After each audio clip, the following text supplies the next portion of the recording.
Holy shit, we finally made it. We are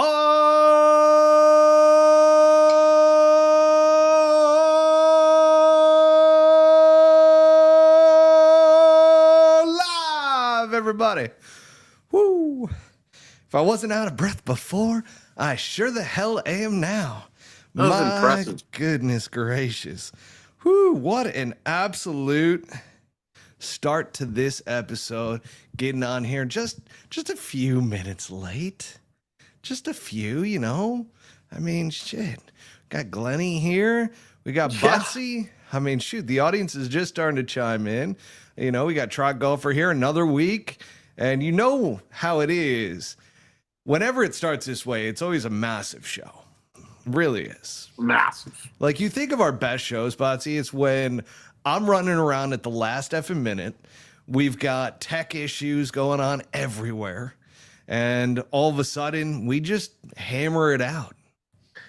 You're not wrong, dude. That really is the case. It's when it's mass hysteria that brilliance comes out, man. Because there's nothing else to think about. Just getting it done. There's no, just got to roll with it. That makes no sense. I love that. When all the stars align, you know you're going to have a dud. That is true. You know what? Whenever I think we're going to have just an epic show, it always just like falls flat for me. I'm just like, shit. Yeah, that could have been so much better. And it's always my fault too. I'm like, damn it. Lenny, the hair has gotten good, bro. Yeah, I almost wore a cowboy hat tonight, boys. Oh, fuck. I wish you would have. It's in the car. With you not being present, figured you'd be too locked in. Yeah, I've been looking at cowboy hats. They're not cheap, dude. Not a good one. Not cheap. I got one for my wedding. No. Kind of just latched onto it. You can spend like a G on a cow. It's stupid. Yeah. Apparently there's a bunch of rules with cowboy hats. Like you can't you got to put it upside down when you set it down. You got to either put it in a hat rack or lay it on its lid. Didn't know that. I just throw mine flat. I didn't either. Deal with the Yeah, I didn't know that either. Very interesting. Not a bull rider, not a calf roper. Oh, here's Trot's letting us know. Bring Glenny's mic up a bit. So actually, just move the base closer to you as well. Just a hair far from it. That's all. Yeah, there we go. Get nice and tight. Trot, how we doing now? Whew. There it is. There it is. All right. Thank God. When we go live, by the way, so I edit this afterwards. So we'll go through a quick little countdown and we'll actually record the real episode. So this is just for all the live people that think we're psychotics and just enjoy hanging out with us and being a part of the show, like Trot Golfer. Trot, we love having you, buddy. Absolutely love having you. You're our unofficial research analyst, and Botsy is just vibing right now. Absolutely vibing across the screen. So you ready to get into it? You ready to do this, Botsy? You ready, Glenny? You drinking a 20-ounce Farva? Yeah. Is that a liter of cola? God, things have changed. Can I get a liter of cola? During the week they have, man, it's just too fucking painful. I just can't do it. Like, yeah. Fuck. It's real. Yeah. You only know one speed. You definitely don't lay up. No. No. Glenny, you should see it in here sometimes after we would get done with the show. There'd be about 8 to 10 cans just on the ground laying around. But you'd be like, you want me to take care of this? I was like, no, I'll get it in the morning. Start counting those bad boys up as I throw them all in a bag. And I'm like, oh, he got after it last night. Well, Glenny can see this there too. I mean, it's like a bull in a fucking china shop walking around in there to any degree. It's not big in the studio. You got those huge ass UFO lights in front of you there. And, yeah, I kind of wish I wore my sunglasses. I'm getting smoked. That's why I do, because you're sitting on the fucking fryer rack there at McDonald's. Over here blinking like I got my first set of, I don't know, in front of me. Now, Glenny, so Trot's over on the northwest side. He's like, when's the game going to come over to the west side? When you find me a golf course. Oh, he's got a golf course. With a green fee that's less than $109 per player. Trot, what are the green fees out there? We will find out. He's at the Brook, right? Palmbrook, right? Yeah, Palmbrook. I don't think. Yeah. Never been to the Palm. It's a little shorty. It's a fun golf course, little West Side Muni. Probably fantastic for a Skins game, to be honest, because like you said, Nobody really gives a shit. It's just how much money can I make that doesn't go to the fucking golf course. Yeah, So, yeah. that's a really good point. I'm your place.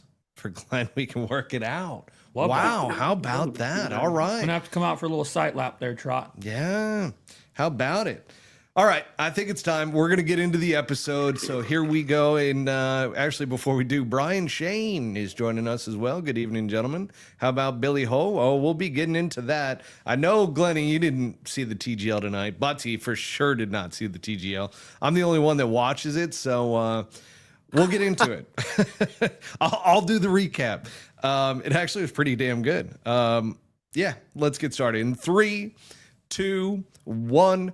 Welcome back, everybody, to Pull Hook Golf, the podcast. I'm your host, Matt Cook. Tonight, we've got a special guest with us, Mr. Mike Glennie. We've also got our co-host in Butsy here. It was weird. I got multiple texts, and I'm like, did you guys see the episode last week? Apparently not, because everybody was asking. They're like, is Butsy still a co-host? I was like, he absolutely is. So that one, that award show that you went to, I think they thought you were taking off on us. But tonight, we got a great show. We got the Tee Off Report with Butsy. We've got our special guest that we're going to get to know even better in Mike Glennie, the Arizona Skins game himself. He is in the house. We're going to talk some TGL Championship, which, again, I know that neither of you were watching, so I will get into the TGL recap on that one. We've got the Valspar recap, and then we've got the upcoming Texas Children's Houston Open. That's a mouthful. But before we do dive into tonight's episode, upon just massive request from literally everybody that watches this show, I have had so many messages that if we could just do our ad spot just like this. deveruxgolf.com을 방문해봐. 그래서 deveruxgolf.com을 꼭 확인해봐. 할인 코드로 풀훅골프20을 사용하면 deveruxgolf.com에서 전체 주문에 대해 20%라는 큰 할인을 받을 수 있어. 꼭 확인해봐. 매티 잠깐만, 이건 사막 골프 브랜드야. 저건 확실히 바닷가재가 아니야. 그냥 사막가재. 아마 그래. 그럴 수 있겠네요. 사막 바닷가재 같은 거네. 정말로. 아, 정말. 지금 쇼에 많은 청중이 함께하고 있어요. 우리는 That is my favorite thing ever. Oh, God. So, yes, folks, go to deverogolf.com and utilize the promo code PullHookGolf20 at checkout for 20% off your entire order at deverogolf.com. That's DEVEREUX golf.com. And I'm wearing the Johnny Walker collection right now. It says keep walking on the back of this. I'm not getting up tonight, but man, this is, and Butsy's got the t-shirt on. Best Folks, t-shirts in the game. They really are. They're phenomenal. I absolutely love Devereaux, and so glad we made the switch at the beginning of the year. And yeah, we got to get back over there too. We've got some master stuff coming up with them, I know. So they have. I got to speak about the t-shirts real quick because I was skeptical at first because they're 100% cotton, right? But they have this weight to them where, like, I've had this one for over a year, and I feel like they get better. Like the more you walk, they're awesome. Yeah, so I'm with you because right out of the box, I was like, I'm not sure. And then all of a sudden, after a few washes, those bad boys soften up a little bit and they are nice. You're right. The material weight is phenomenal. So let's get into our tee off report with Butsy. And Butsy, I know I didn't talk to you ahead of time about this one, so I hope you're all right with this. But what's your best advice for the golfer going through money issues? Matt, I didn't read the show notes tonight, so let's. Okay, so say that again. Yeah, so let's start that one again from the top. So, what's the best advice you have for a golfer going through money issues? Okay, got it. This one's not that hard. I would find a nice golf course, not too high end, but something nice. Probably somewhere that you get free range balls, like for when you play, right? And something with an adjacent practice green. Most of those places aren't going to charge you or pay attention to you. I would probably say dress somewhat nice, right, when you go out there, but they're not going to pull you off a putting or chipping green. You probably need to work on that the most, anyways. And towards the end of the day, like twilight hours, when it's just that one guy out there picking and there's nobody there, especially in the summertime, you could probably just sneak over and kind of be that asshole that hits free balls every day, too, because there's a shitload left on the range. So, yeah, I mean, that's probably what I would do. And like I said, just look appropriate so you're not a total scumbag. Don't ride your bike there. Drive there. Don't bring your bike out on the range with you, and maybe don't bring a shag bag. Just kind of chill and work on the short game. And maybe sneak over and steal a pile every now and then. That's what I would do. You know, underrated working on the short game. It is the biggest part. You got to do it. So if you're running into money issues, folks, go out there, use the short game facilities. Don't be stealing range balls. Trot Golfer ran into that a few weeks ago with a guy trying to steal their range balls. I don't know if he's got Pro V1s out there or not, but man, don't be stealing those range balls. And then I would piggyback off of that, Butsy, and I would say, you know, if you could make good buddies with somebody that works at the golf course, you know, tip your outside services, you know, $20, and certainly you might be able to play for free otherwise. So especially in that the would be summer. my other. Yeah. Yep. And don't steal my clubs. Like take somebody else's. Yeah. It depends on how much the struggle's going, but yeah. Yeah, there it is. What I mean, it's not that hard to practice golf for free. This is probably the Glenny, you got anything to add there as well? I think that what you guys just talked about is very ironic, because when you ask me any sort of a question of how did I get involved with golf, I definitely rode my bike to the driving range, definitely would purchase golf balls, pour them into a backpack, put the backpack on my back, pedal my bike back across the golf course to the house that I lived at, and proceed to hit them into a pond. I mean, that's awesome. That's phenomenal. Yeah. Phenomenal. So different strokes for different folks, I guess. Yeah, it really is. I'm here for it. Absolutely. If you're having money problems, I feel bad for you, son. I got 99 problems, but money ain't one. No, that's not the song. Stealing range balls ain't the one. There you go. Now, Glenny, let's get into you, because, folks, we've got and part of the reason why I asked that question to Bunsey, right? And I teed it over to you a little bit, Glenny, is because you told me, you're like, man, I've gone from homelessness to running one of the biggest games in Arizona, one of the biggest money games in Arizona. And sure enough, I want to ask you, but even before we get into that story, take me through, how'd you get introduced to the game of golf? How did I get introduced into golf? Summer of 8th grade. Best friend at the time, still now actually, he was at my wedding, I was at his. Brett Reagan, big golf guy. I was racing BMX, racing motocross. He's like, hey man, when we get into high school, you should play on the golf team with me. Like, get out of school early, get to play golf for cheap. Like, yeah, sounds brilliant. I hate school, so sign me up. Bring that to my dad. Like, hey dad, I want to play golf. You're gonna do what? I'm gonna play golf. He proceeds to point to my several motorcycles in the garage, my 4 BMX bikes hanging up. It's like, Mike, golf's a rich man's sport. There's no chance you're playing golf. We don't have the money for that. Hold my beer. I was like, Dad, there's got to be a way here. He's like, all right, I'll make you a deal. I got a set of Lynx golf clubs over there in the corner. Haven't touched them in years. If you can show me you're serious, you can take those clubs and you can go and play golf. So fast forward, what does that entail? Well, where I used to live, I grew up in Murrieta, California. Shout out Fowler, shout out Ricky Romano, Joe Scobrin, all the boys. The boys. Oh, yeah. Lived on a golf course called, at the time, SCGA. Now it's Golf Club of Rancho, California. And this was in 1999. Ouch. Lived directly across the street from the golf course. In between where I lived and the golf course was a massive dirt field. We'd go up there, we'd launch model rockets, do this, that, and the other.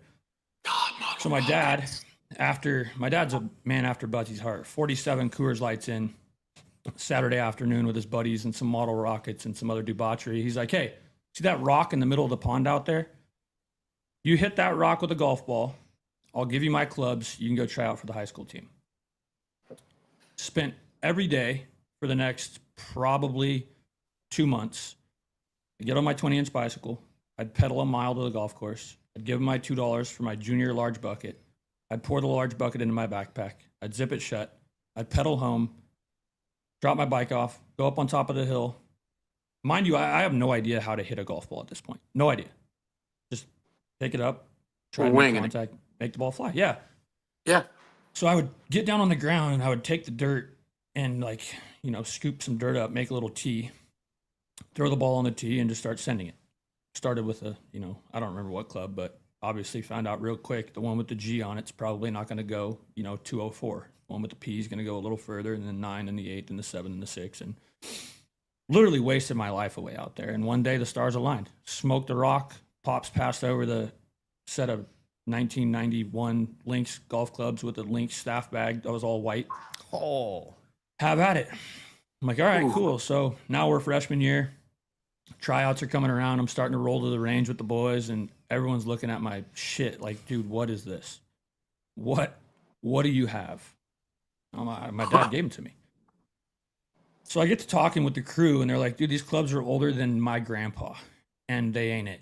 If you ever want to try to play golf, these aren't the clubs you need. You need some graphite shafts, whatever those were. You need a club head that's a little bit bigger. You need a driver that's titanium. So now we start wheeling and dealing. Family business located next to a Nevada Bob's. I roll into my dad's office. I go next door to Nevada Bob's, where I've gone half of my life to just frolic around, grab putters, hit some putts, leave them on the ground, cause a ruckus. Oh yeah. So I go into old Nevada Bob's. Guy's name was Ray. I'm like, Ray, here's what I got, dude. What can you do for me? I'm getting ready to try out for the golf team. Everyone's laughing at me, says my stuff's a joke.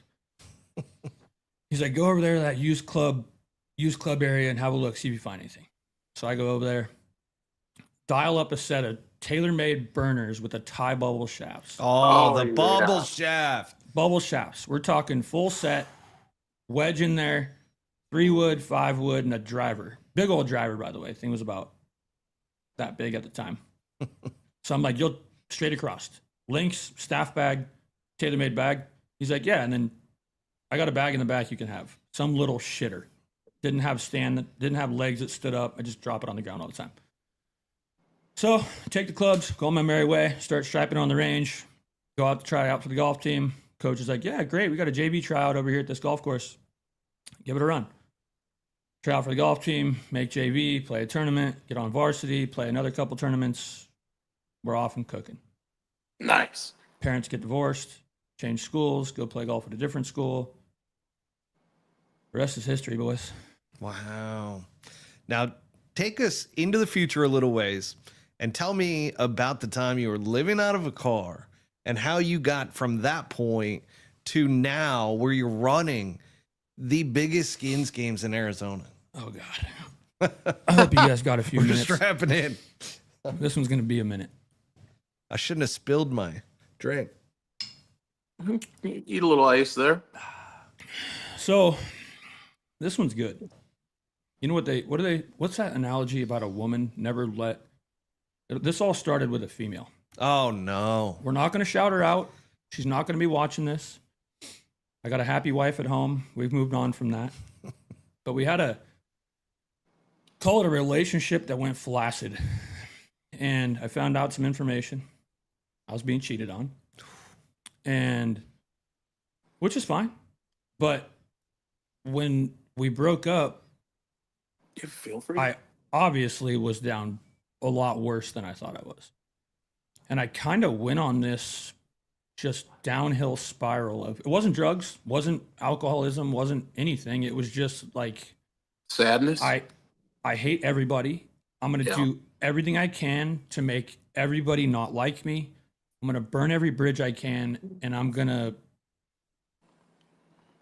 fuck this up. Wow. All of it.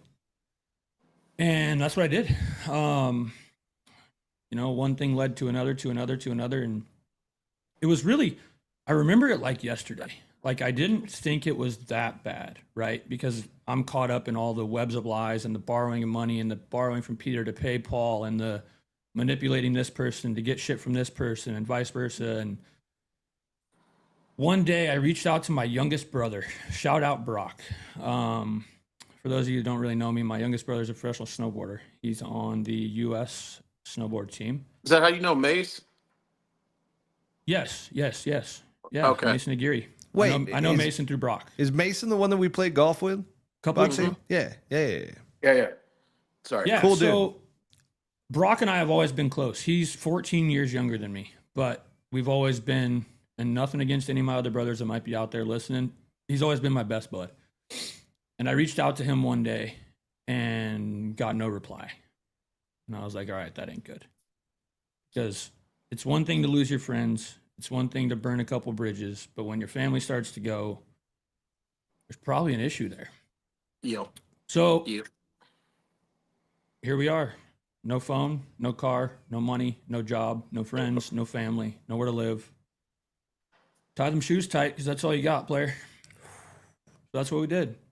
We lived in misery for a little while and threw my golf bag on my back when I woke up in the morning at whatever outside area I decided to rest at, and I'd walk to the nearest golf course and still borrowing from Peter to pay Paul. I'm like, hey, Jimmy, give me 30 for the skins game. All right, cool, Glenny, I got you covered. Just get me back when you're done.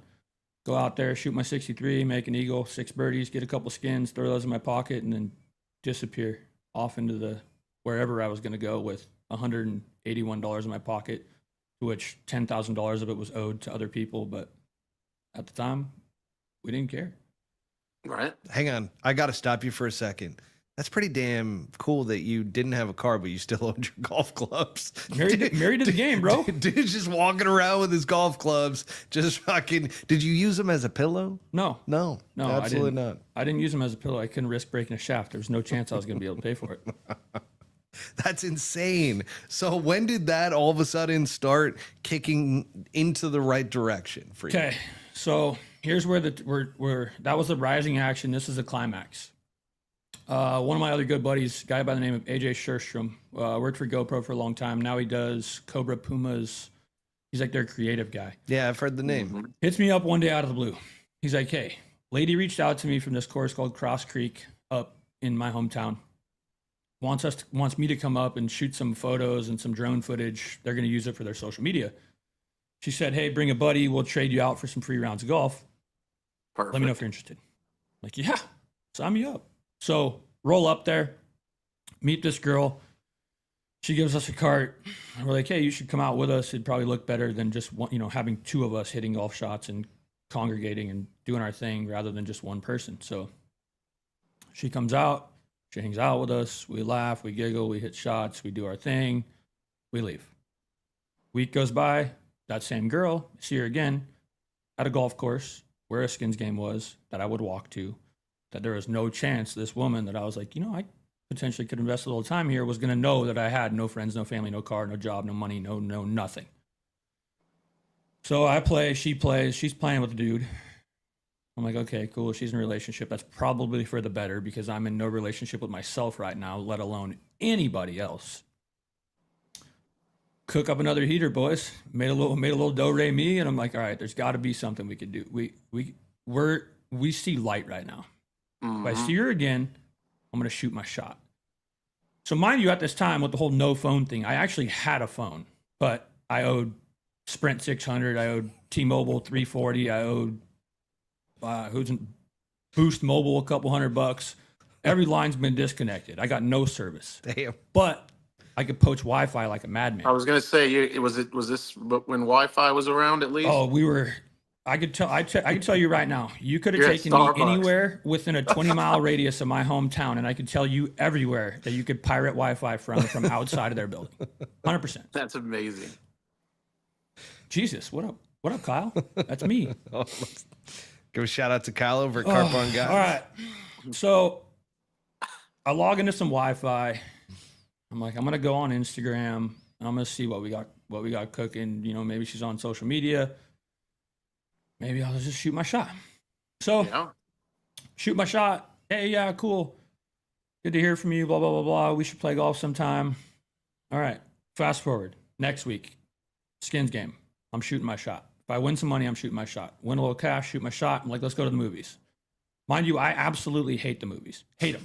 Cannot stand the movies. But I'm like, in my head, I'm like, it's pretty cheap. It'll Yep. buy 2.5 hours of time. There's a chance that she might buy me some popcorn and a drink. So we go to the movies. I walked there, by the way. We get done at the movies. I'm like, yeah, cool. Thanks. That was so great. Have a good night. All right. I'll see you later. She goes to her car. I don't go to my car because I don't have one. I just walk off into the dark. All right. So now that we got the first date out of the way, and now that I know that this female is interested in me and I'm interested in her, I still have to face myself as far as like, dude, you're a broken ass human. Broken and busted and no good for anybody. And everyone that knows you knows that. So we ended up getting together again, and I had to have the, I guess face to face with myself and with her. And I'm like, look, I enjoy the time we spend. I enjoy the time we're spending together. I enjoy you, but like, if I'm being serious, I'm a mess. I'm literally homeless. I'm broke as a joke. I owe everybody money. I've burned every bridge. My family hates me. I'm cooked, pun intended. Shout out Matt. Shout. And this legendary human being looks at me and goes, well, I have a car and I have a job and I have a phone and I have a little bit of money. So how can I help? That's Wow. awesome. You weren't in That's a- Scottsdale, were you? That's a diamond in the I was in rough. Southern California. Which they're- Diamond in the rough, as you're well aware. pun intended. Yeah. So now that I got the diamond in the rough and she bit the whole homeless guy that's okay at golf, that's all she knows about me at this point. And fast forward a little bit longer, I'm still walking around. And I'm walking down Winchester Road in Temecula one day on my way to the golf course. And I walk by a Pet Boys. Out in front of this Pet Boys, I see a Lyft sign, like a Lyft drive a car for us, blah, blah, blah, blah, blah. So I roll into Pet Boys real quick on my way to the course. Still got a 45-minute walk, by the way. But roll in, I'm like, hey, what's the deal with that Lyft sign outside? And they're like, oh, well, you give us a credit card and we basically give you a car. You just jump on the Lyft platform, you give rides. If you do enough rides, your car is essentially free. Comes out of your pay. They don't tell you that. But if you don't, then it's coming off of the credit card that you have on file. I'm like, okay, well, we all know I don't have a credit card. So I go play golf. Yeah, we're going deep, Kyle. I go play golf with her again. We get done. She's like, how was your morning? I was like, good. I feel like I found some light at the end of the tunnel. You said you have a little bit of money. I found a Pep Boys that is willing to give me a car if I give them a credit card. So we get done playing golf. We roll the Pep Boys. We go inside. They're like, yeah, we can dial you in. If she's willing to use her credit card, we can get you a car. But you need a phone that doesn't just connect to Wi-Fi. All right. Now what? So since she's been anonymous, I'll go ahead and tell you guys all now that she's my wife. And we've been together 10 years. Wow. Victoria called her mom. And she's like, Mom, this deadbeat that I found myself involved with that at this point I feel obligated to be with because I want to be with them. What can we do? Mom's like, no sweat. Go across to Verizon right there, add him to the family plan, get him a new phone, go back, get his car, send him on his merry way. I hope it helps. Wow. So that's Fuck what we did. yeah. Holy shit. That Did night, you get I like was in a a lift top of with the a full line tank. phone? Had my own whip. Had a brand new Verizon phone that I could like call people with, and I just logged 12 hours a day for every day for a long time, just trading in, trading up. As soon as my car would need some tires, I'd take it back to them. They'd give me another one. Take it back to them. They'd give me another one. Take it back to them. They'd give me another one. And then one day my mom called me and she's like, hey, I heard you're doing well. And then my dad called me. He's like, hey, I heard you're doing well. And then all my brothers were hitting me up. But dude, it was so hard. Like, Oh yeah. It's one of those like instant gratification things, right? Where you have, like, I had moments of brilliance. I was like, I got a phone and I got a car, but I still have done a lot of people wrong. And I left out some in that story. Guy named Gary Templeton. Any baseball people out there would know Gary, baseball legend. We were playing one day, and this was kind of in the middle of my downfall. he's giving me a ride home, and he's like, "Hey, if I can give you any advice, I'm going to give you 2 words that I hope will change your life, and that's personal inventory." He's like, "You're getting eaten away at on the inside, and it's 100% on you to figure it out." So he gives me this spiral bound notebook, and he's like, "Write down, start line by line, 1 through, I don't care if there's 700 of them, all the people you've done wrong, all the people you owe money to. Go through there, check it off one by one by one by one by one. Everyone you check off, you'll start to feel better." So Just that was deleting demons. correct. That was in the middle of my rock bottom and me committing to starting to date my now wife. Was I had to get through this notebook. So, rather it was as soon as I earned $100, I Venmoed this person $20. I made the phone call of, "Hey man, I know you're never going to answer this phone call because I'm dead to you, but this is a voicemail from me letting you know I'm sorry. I'm sorry that I lost sight of myself. I'm sorry that I became the human that I became. I hope one day you'll understand people can change. They won't be that way forever." And boys, it was the hardest 4-year run of my life. And yeah. So I feel like you could write a song about this, probably. I think I've it's a been- pretty good country song. I've been told to write Yeah. a song. I've been told to write a book. I've been told to go on a podcast and tell my story. What And, type of time frame are we talking here? Like as like from boom to and then back up and here, like what, like 3 years, 2 We years, 5 rode- years? We rode rock bottom pretty hard for about a year and a half. Ooh. Damn. Yeah, but boys, like looking back now, right? Now that life is good, I have nothing to complain about. I'm sure there's still some people out there that are like, "Yeah, this guy sucks." That's great. That's fine. I'm a better person now today because of you feeling that way. So it's fine. Glenny, you can't please them all, buddy. You can't please 100%. them all. But my wife moved out here to play some golf. She was playing on the Cactus Tour, and we tried to do like a year apart. And she's like, "Hey, I'm moving to Scottsdale." I'm like, "Okay, cool, have fun." I'm still trying to get my life together. Mind you, at this time, I've now repaired my relationship with my pops. I'm crashing the guest bedroom at my pops. Got my rental car outside. Life is good. Yeah. So wife moves out here. We spend a year apart, and got to the point where it was like, all right, I either need to move to Scottsdale to be with you there, or we got to break up. Just because it's nothing to do with you. It's not you. It's me. It's me being selfish in that I feel like I owed it to her to be present in her life when she arguably brought me back from the dead, if that makes sense. So I moved out here, spent a year out here, bouncing around, kind of found the skins games, playing at Kenny Mac, playing at Papago. I think that's when I met you, probably. Pretty soon after that. Yeah, you were starting Yep. to come out here. And this is where we'll get into, if we're ready to jump there, kind of how the skins game thing came about. Yeah, let's do that. So the game, the what is now Arizona Skins, I personally didn't create. The game has been around for about 20 years, 18, 20 years. Guy by the name of Jesse. Shout out Jesse, you know where you're at. I hope you're doing well, my man. The whole golf community appreciates you. Jesse ran the game, and I played in it often. What's Jesse's last name? Dude, I'm drawing an Is absolute. it Burkhart? Burkhart? Yeah, Berghardt. Yeah. Durr. Dude, he Big metal started fan, old way Jesse. back when when I was playing mini tours out here.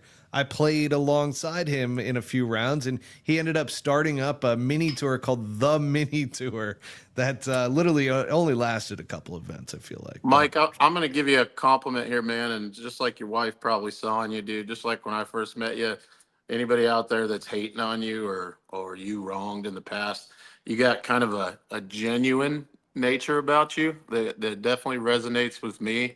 And so appreciate you for that, dude.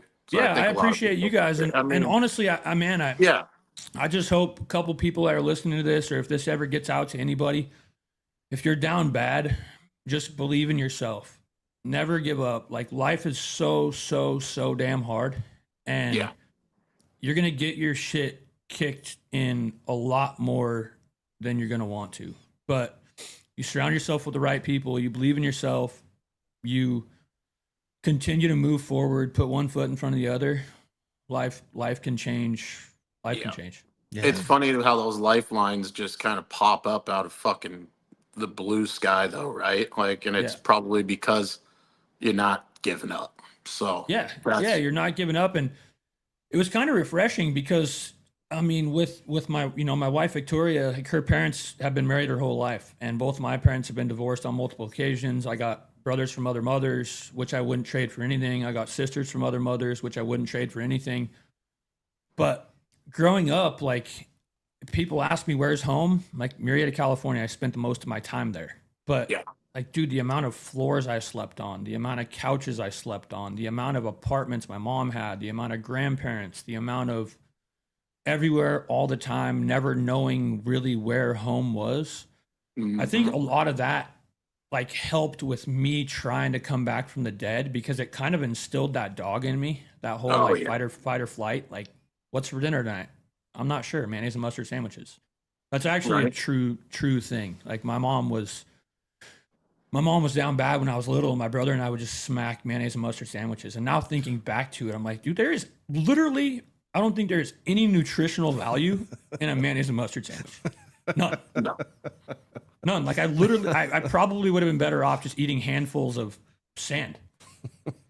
I can relate. That's why I got fat when food became plentiful. I was like, fuck this shit, dude. We're going to eat now, boy. Top funny. ramen, macaroni and cheese. We were wild. God, how many of the audience is crying right now? You guys, I know, right? Yeah, I didn't mean. Absolute tear jerker so far. I've got a little tear in the corner of my eye, Glenny. You got me going here. But How much does Jesus owe right now? We're how do I word that? Jesus has righted all of his wrongs and hopefully had most of his sins forgiven, and Jesus has turned over a new leaf, boys. yeah, All right, we're getting brother. sidetracked. there it is. Getting sidetracked. Skins game. Jesse Berghardt, Outlaw Tour, had the Outlaw Tour. Outlaw Tour was dialed. Him and a guy named Toph Peterson. Big break. Oh, Toph Peterson, and then Corey Powell, I think, was in there with them for a little while. They were up and cooking. They had the Skins game, and they had a couple different days. One day they were at Silverado. One day they were at Papago. One day they were at Kenny Mac. And at this time, apparently they were at Mountain Shadows. I never played it then. And Jesse Berghardt was going through life, man. Some life came at him quick, and the timing was just kind of right. He stepped away from golf. The game went extinct. A handful of people that I was surrounding myself with at that time were like, hey, any idea what happened with Jesse? Any idea what's going on with the Skins game? And since he and Toph were partners in Outlaw, I reached out to Toph and I'm like, hey, man, what's the scoop with the game? And he's like, we got no courses, no one to run it. And I'm like, I'm here for it. What do you need? I'll fucking do it.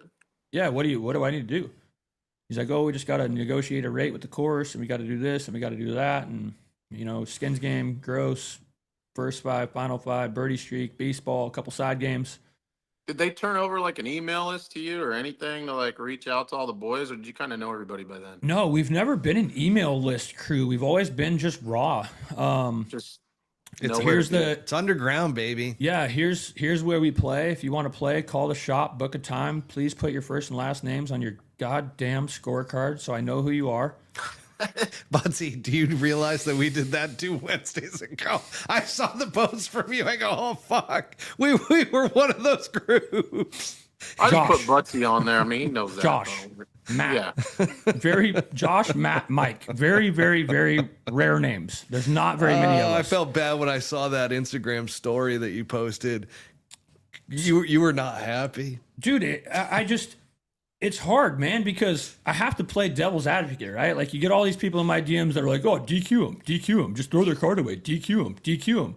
I'm like, yeah, that's easy for you to say because the only person in your DMs is your dog. Like, I'm getting 20 to 30 pieces of hate mail in this DM chat about, hey, man, why haven't you posted scores in a couple days? I don't know. Do you really? Because I work 45 hours a week and have a life outside of running what is now the biggest Skins game in Arizona. Yeah. Do people really sweat you? Like, dude, bro, you should see the post, man. These people give them shit.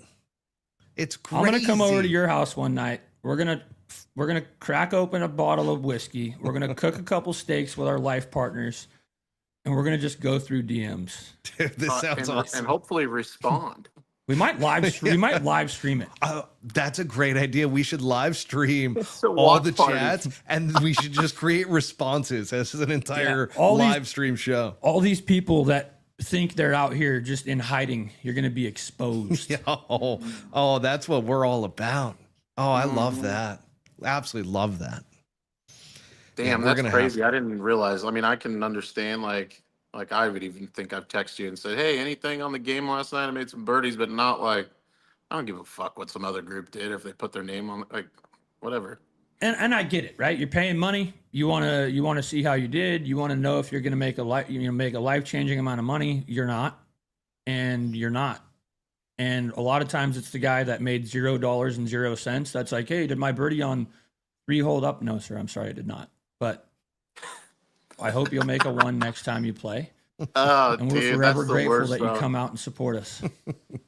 Now, I will admit, because it's underground, I first found out about the games through Bobby Brown, PGA Tour caddy, Yep. who all of a sudden I'm like, he started bringing it up on the show. It's like, hey, have you heard about that game that goes on to where you play? Because I used to tell him about Mountain Shadows and how I had a crew out there and we go out and play. He's like, you got to start playing in some of the skins. And the first time I went out and I called up the shop and I'm like, hey, can I get a skins time? And they're like, yeah, sure. What time you want? You playing with a group? I'm like, no, I'm just by myself.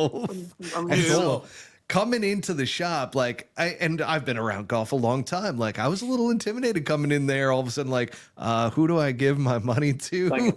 Because I'm sure I'm not gonna win anything right now. That So homeless guy over there in the corner, he looks trustworthy. and you got your dog with you and everything, and you really brought kind of the home type of feel to it. And then I felt really comfortable after that. Yeah, so I hit up Toph and got with Toph and I was like, hey, I'm here for it. Let's fire it up. He's like, all right, I'm busy with now Asher Tour because they merged. I'm going to be doing that. Consider me the main bully commissioner, acting partner as far as if push comes to shove and we need to regulate and have the shot caller come into the DMs and handle something for good. He'll come in there. Shout out Warren G. Shout out Nate. He'll Dogg. whack 'em. Yeah, so we were just grinding in Mountain Shadows, man. Par three course, just kind of doing it raw. Put a couple scoreboards up on the windows in the pro shop. You'd go out, pay your money, play your game, give me your scorecard. I'd write the results up on the wall. Have 30 people over my shoulder. Did I win? Did I win? Did I win? Did I win? Did I win? And then I heard a handful of people kind of concerned, and there was rumors on the street of, in years past, these guys have cheated. This guy's cheated. These people would cheat. These guys would I know sit in who there those and look people at, are. they'd get the first tee time and look at the scores and then send a message to their buddy in the last tee time who would say, hey, this hole's open. And so I kind of sat back and I'm like, all right, maybe it's time to go electronic. And here's where we have another great one. I get all these people. You need to use Golf Genius. You need to use this. You need to use that. It's not free. It is not free. No, everybody It's has not great free. ideas. And, yeah, It is not free. It is not your game. You are a player. You aren't the guy that runs it. I appreciate your advice. I appreciate you wanting to help. I got it. So I had a buddy of mine, a member that I spend a lot of time with in Utah, create an Excel spreadsheet with some formulas and basically just switch everything to electronic, put your names in the computer. And we were off and running. We were like 15 people, then 20, then 25, then 30, then 35, 40, 50, 60, 70, 80, 90. We've had 100. Then I think it was last year. Last year I got hit up out of the blue. Shout out Maze. I guess Golf Digest reached out to maybe Cart Barn guys, maybe Papago, Kyle Mays. And we're like, hey, we want to do a write-up on kind of the talent in Scottsdale and how it's become the, kind of the Jupiter, kind of a Jupiter vibe as far as like a bunch of pros, Which is coming true. here. Yeah, It is. 100%. yeah, Big it's time. like the big game. I mean, And so I want to stop you for 1 second because you'll see PGA Tour guys coming through all the time. I saw Andrew Putnam out there several times. John Rahm before he went to live was out there. I mean, you've had just like a plethora of players that are constantly playing in the skins games, which is all, I mean, that's pretty sweet if you ask me. Yeah, It's and, awesome. and that's the thing is like, so even before this whole Golf Digest article, it was like a 6-page article that they did, and they interviewed me and asked and wanted to know all the details and this, that, and the other, and we went like the broad version of it. But they interviewed a handful of people. They interviewed me. I gave them all the logistics of the game, kind of what we're about, what we, the platform that we've created, and we try to give everybody on a weekly basis, and ran with it. And then after that, like I started getting hit up by random people. Like I'd have a guy show up for the Tuesday game, and he's like, "Hey man, I saw your article in Golf Digest. A buddy and I flew in from Vermont just to check the game out. We're here for a business thing for 2 days, but we wanted to come check the game out because it just sounded cool." And it's just, I'm grateful. I'm grateful that we've got a good gig going. We're now at grass clippings at Rolling Hills on Wednesday nights too. Shout out to the Hosselton boys and Pete and everybody down there for being accommodating and letting all the minions that I have out there every Wednesday run an absolute That's a wild game. high noon muck on the joint from 5 o'clock to 9 o'clock. But it's been good, man. It is awesome. The coolest part is like, you literally never know who's going to play, because I get everybody from, like Maddie was saying, John Rahm to a hamster salesman at Petco. Is that a Dude, like- hell of a player too, by the way. That The guy's the dying. hamster guy? Yeah, Yeah. really good. But we say no to nobody. Like, I hate to put John Rahm on blast. John Rahm hasn't made a lot of money in the old skins game. No, But terrible. I tell you what, we've got some boys out there that have figured it out. Oh, Course record at Mountain Shadows is 11. Yeah. what is talk it at about grass clippings? was that 9. Patrick Flavin. Monday, That's- Mr. Monday qualifier. More logos on his chest than Jimmy Gunn in 2008. Well, I love you, Jimmy. Not possible. who was it at Shad's? Was it Fiegels It with was the 11? Brady Calkins. Oh, Brady Calkins. I don't know if any of you guys watching or listening to this know that I know who name. Brady is. Go ahead and go on Google and type in Brady Calkins, and you'll have a laugh. So Brady's got it, and Will Bateman has it. Will, yeah. I believe someone shot 11 with a bogey. I think that's Will, wasn't it? Yeah, I think it's Will. Yeah. And then Patrick Griffin Wood had it at grass clippings. He shot 8 under with me in a downpour. And then this past summer, when I was up in Utah, Patrick Flavin made 7 birdies, a hole-in-one, and might have been 8 birdies, a hole-in-one, and 1 That's bogey. wild. But I believe it was 7 birdies and an ace. Anti-live, And, you are allowed to play. Shot a little 9 red, and that's still holding up. And we've had some guys come for his neck. Had Kevin Na. Had some live love out there a couple weeks ago. Had Kevin Na out there. Yeah. I think it's like Yubin Jang or something. Oh, that's on it. Jubin Jang. Yeah, Jubin Jubin Jang.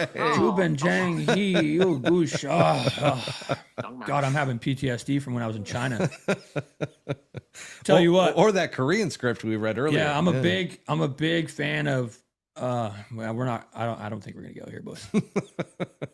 You're a big fan of. I'm a big fan culture. of the little bit of time I did have to spend in China, that I will never, ever, ever go back to that country ever again.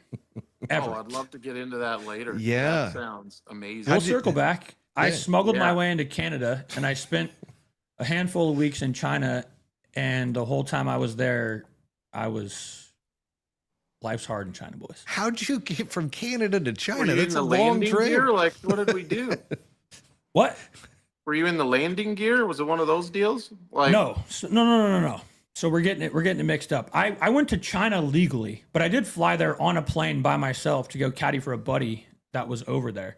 And I don't know if you guys have ever, we've all had some dumb ideas, but one of the more dumb ideas, aside from burning every bridge in my life and abandoning my family and everything else I've done, was agreeing to board a flight to China as a 6'4" white male Oh, alone. oh, yeah.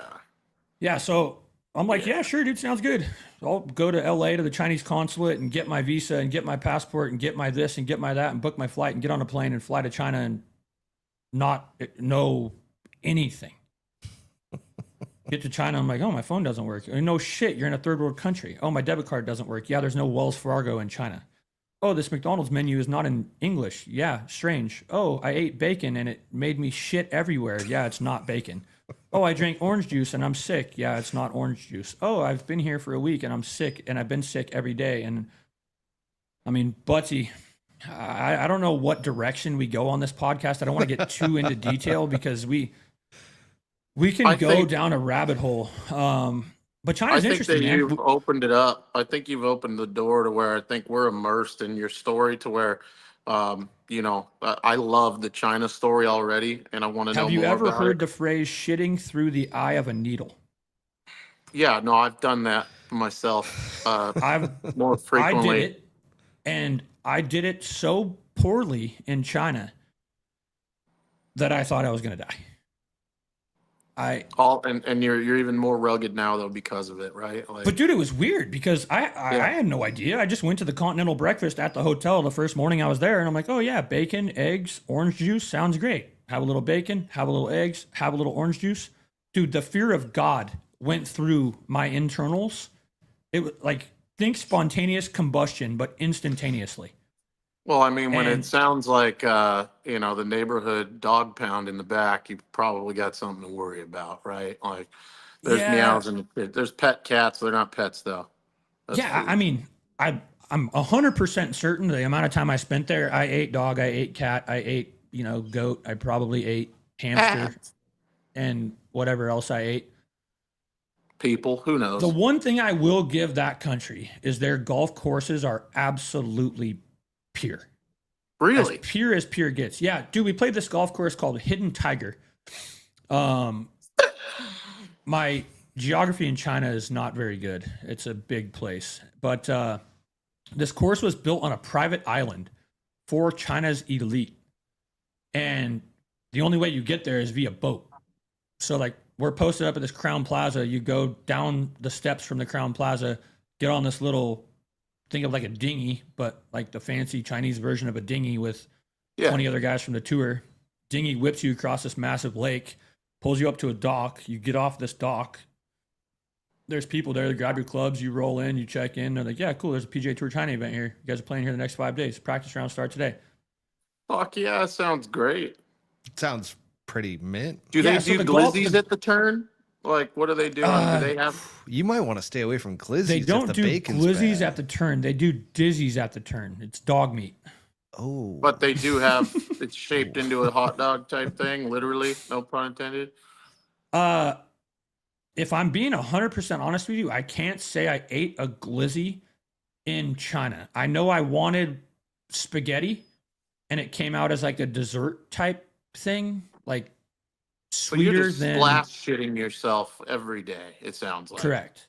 wow. Correct. And no dude wipes. We're talking single ply at best. We're talking caddying, a lot of miles walked. Rubbing it raw. Yeah, a lot of boxers stayed in China. Underneath But we the did trash. it, dude. Yeah, we did it. I love it. We went there, we came, we conquered. And we and, shit violently. Talking about leaving boxers behind, shout out Mountain Shads at a pair of boxers were left off of the last year. Some dirty boxers were left in the bushes off of hole number, I think it was 15 or 16.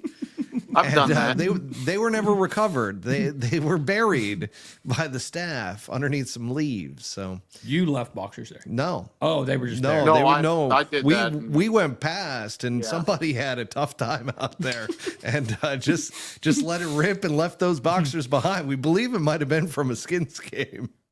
Highly I've likely. done that. I've done that just out to eat at dinner so many times. It's not even funny. And what you do is you just pull the trash out in the bathroom and you put them under the trash and then put it. Yeah, but That's the other thing about the games is like, and again, I'm not complaining at all because I'm grateful. I love all my people that are loyal to us, that play every week, that show up, that tough out the weather, always come in with a smile, always pet my dog, always say hi to my wife, always take care of the outside staff. The game is better because of all of you. But Yep. all the people that keep pissing in the bushes, facing the Oh backyard. yeah, you can't do that out there. You listen, guys. If we're talking mountain shadows, Yep. I don't know if you need a geographical lesson. Paradise Valley, the town that the golf course is located in, that is surrounded by homes. Not a lot of young people live there. Not a No. lot of poor people live there. Not a lot of people that work full time live there. They are retired. They have made it. They are sitting at home on their couch, looking out their window, trying to watch you pee. It's weird. I know. I don't get it. Stop pissing in the bushes, please. Yeah, this is a real thing. And they call up every time. The golf shop gets a call, then I get reprimanded for another grown man pissing facing a house. Turn the other way. Is there a Wait until you get solution to the for that bathroom. yet? Like, if you really can't, like, is there a balloon that goes into a bag? You can kind of just like, do they have that? Dude, we Just were piss talking your about pants. that. We need a catheter that like there's a bag underneath the like by the battery that They you can make just 'em. attach. They make them. It'd be cool if there's like a glory hole, right? Like in the fat pocket of your bag, and you just creep up to it like you're washing your clubs and just thunk and piss. Like, Yeah, I they mean, make like off-road racing guys that race like desert Sure. motocross guys, just slide it on their hog, run it down their leg, Yeah. put it through a little port in the bottom of the floorboard and let her go.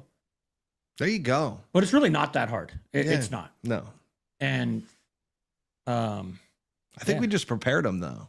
yeah, I had I this think thing I was people are going to be a doing lot for- more discreet. I would lay down in a bunker. I did that a few times. You dig a little hole, and like you're kind of obscured, and you just kind of go, and then just like cover it up like a cat and get out of there. It's actually like crazy. it's like a litter box. Well, nobody can see you in there either. Like you pick the right lip, you know, and you just lay down. There's a video I'll send you. I did this, and that, or you just walk into a lake like above your waist and just do it like you're at a community pool and just do that, you know, because then there's no like I'm not peeing. I'm just in here. yeah. Yeah, I believe Kyle was the one who did the editing on that video. He says there's a how-to video on that There by is. you. Yeah, it's not like a go-to. There's a lot better ways, but like if you're really without a paddle, like it's not a bad play. Dude, it seemed like terrible advice in the beginning. By the end of it, it's quite solid advice, actually. Yeah, I'll Just illustrate it don't next do time that we at go out. Mountain Shadows, folks. It's kind of strange. While we're on the topic of just pissing on the golf course facing the houses, it is kind of strange how when you're a kid, right? Like you just piss yourself and you're like, oh, Mom, I peed. And then as you become an adult and you piss yourself, it's like embarrassing or it's frowned upon or why is that? I don't know. It's a great question. But like Austin said, take a coach. Equals get down on one knee and whip it out and piss. But, All right, That that's move, fair. too. Yeah. Onward. Onward and upward. There is a restroom out there, by the way, and it kind of sits in the middle of the damn golf course. So, just kind of plan out your piss accordingly. Right behind the green on 6, just right of the tee on 13. Yeah, Or it's just really fucking simple. drive over to it. Like you're never that far from it, right? Or they have 15-foot tall hedges or surrounding the golf course. Go in the hedges. Yeah. Yeah. Just don't do it in front of the freaking house. And I know exactly what you're talking about because I've heard those guys talk about it so often that they call the shop every single time. Like, and you don't get away with it, by the way. So, like, it's wild. What's the wildest thing you've seen to date since we're talking about people calling in and talking about people pissing? Wildest thing I've seen to date. On a At golf Skins course game. or At a Skins game. oh, Let's keep it to a Skins game because on a golf course, there's I was gonna say the that guy can was in get- China. Yeah.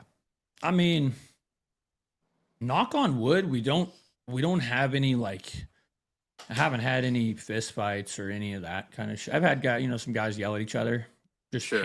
hammered drunk. And I did last season. So I had a buddy who's now a coworker of mine up at Silverleaf, Trent Wallace, some of the biggest calves in the game. Trent came out and played Shadows, and we're on 5, and the group on 6 tee makes a 1-on-6, kind of a front left pin. They're screaming, yelling, hip, hip, hooray. I made a hole in one, going to get a skin. Trent comes up with the hold my beer. We get to 6T. He hoops it Oh no. to cut the guy. Oh no. So he's absolutely devastated, right? Knowing that he just made a 1 and he cut the guy. Now he's still got to buy drinks. And so he's moping along. We play 7, we play 8, we play 9, 10, 11, 12, 13, 14, 15. We get to 15T. Dude, the guy makes another 1.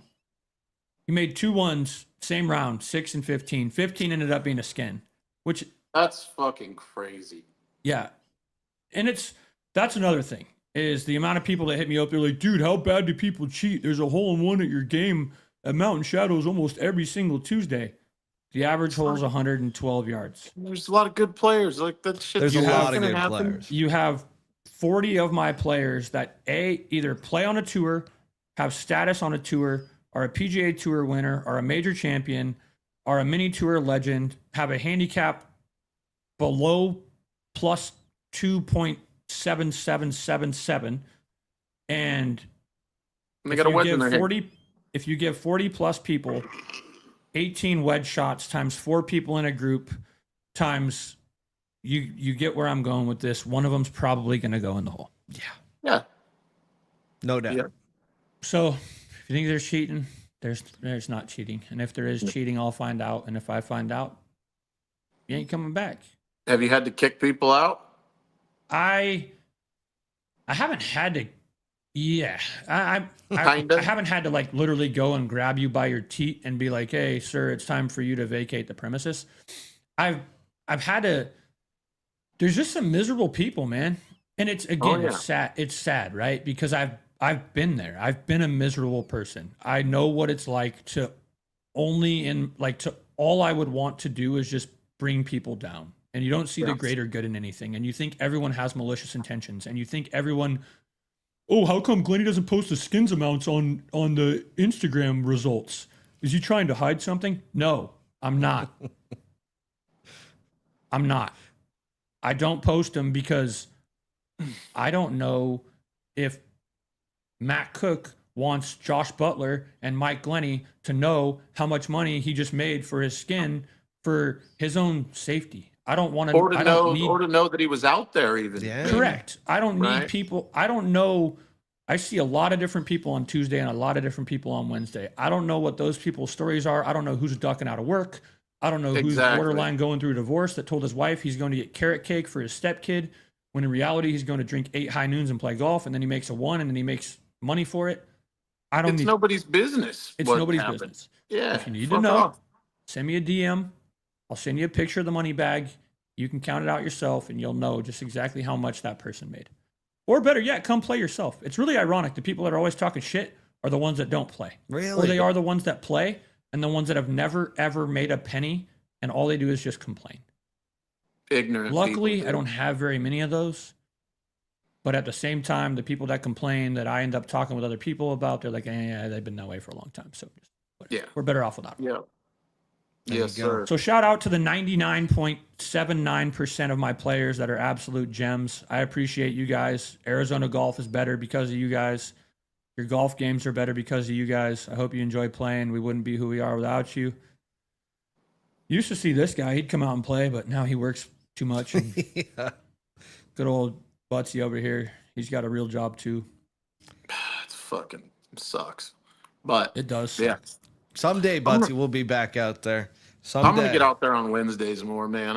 And That then was summer's fun when we coming. went out there. However, I stayed there until like 2 a.m. Oh Yeah, my which you- is a God. problem. If you come off of 18 and you end up at the Glen Rosa bar there, you're gonna. Oh no, we went back out and kept playing. Well, that's what Well, we were happens. at You the go to bar the Glen for a Rosa, you minute. get another round, and they're like, "Hey, first tee looks open. We should probably go play again." And then the lights are still on. And then you look at your phone, and you're like, "All right, it's 2:05 in the morning on a Thursday morning. I'm absolutely belligerent. I got to Yep. get an Uber." Yeah. Stat. Yep. Yeah, that happened. Contemplate shit, calling in sick the next day. Can't do it. Got to show up. Hurt locker. Yeah. Have to show up. Can't call in sick. Been there. Just absolutely grind through the day. And that was a hell of a next day too. I mean, I had meetings. It was wild. So as we talk about this damn skins game, so you've got Mountain Shadows on Tuesdays. That game starts like what's the tee time block for people? Mountain Shadows 10:30 to 2 o'clock 10:30 to 2 on Tuesday. Okay. You call. I repeat, you call And be nice pick up your to phone, the people. I heard that last year. call the golf shop, and you book a tee time. Yeah. And I don't know who raised you. I hope you were all raised by semi-decent people. Be nice. We don't have Arizona skins without the golf courses that host us. Yep. And when my players call the golf shop and they ask for a tee time, hey, you got any tee times open for the skins game? No, man, we don't. We're full. If they tell you we're full, we're full. Yep. I'm sorry. They're a public All golf earlier. course. They have tee times before us. They have tee times after us. They're full. It's not their fault. It's not. It's not their fault. It's not my fault. It's actually your own fault. Because Should've if you called would have sooner. called 3 days ago, you would have had time. But when you try to call the day of, 2 hours before tee time start, and they tell you it's full, don't be a dick, No. please. Because I You're hear out. about it. Yeah. I hear about it Tuesday, and I hear about it Wednesday, and then I have to go on damage control. And I have to be the one that goes, oh, I'm so sorry. I will make another post. I will try to figure out who it is. I will try and kiss their ass so that we don't get kicked out of their golf course and no longer allowed to have a game there. And that's the unfortunate thing, guys, is that people don't understand, like, these people don't need us. They don't need us to be there to play the game at a discounted rate to where we're giving PGA, anyone with, status on any tour or anyone that's PGA member. This is a great one. Would you let Bernhard Langer play in a Lanker. game? He's calling him Lanker. That's even Lanker. better. Bernhard Lanker can come with his wanker and play in my game anytime he would like. Will you because pet- that belly putter will get absolutely cooked by 90% of the guys that play my game. Oh yeah. There it is. Bernhardt, Audibly. if Bernhardt showed up at grass clippings at 7 p.m. on a Wednesday night, for one, I don't think his eyes are that good because he's always asking his caddy where his ball went. No caddies allowed. No caddies allowed. We don't have extra room in a cart. If you want your caddy, you got to walk. And yeah, Bernhardt, tell Bernhardt to bring the smoke. I'll take Bernhardt and his anchor putter. I love it. And then obviously grass clippings. That starts at what time? Yeah, so Mountain Shadows only runs during the winter. We shut that one down during the summer because Oh, does grass unfortunately, clippings go all year? Grass clippings goes all year. Yeah, Toph Peterson takes her over during the summertime. Evening tee times, still 104 degrees, but it's cooler than 125. Hell yeah. Um, I didn't know this. yeah, grass clippings is every Wednesday night. First tee time's 5 o'clock. Last tee time's 9 o'clock. That's when I go out. So again, since we're on the whole reminding players of everything, I tee off at 9 p.m. on a Wednesday. If you're going out at 5 or 5:10 or 5:20 or 5:30 or 5:40 or 5:50, hurry up. Hurry up. If you need to mark your ball when you hit it 6 inches by to get a good look at it, you should probably not be playing in stroke play. Oh, and you're not going to have the results done at 2:30 in the morning once you get done? That's crazy.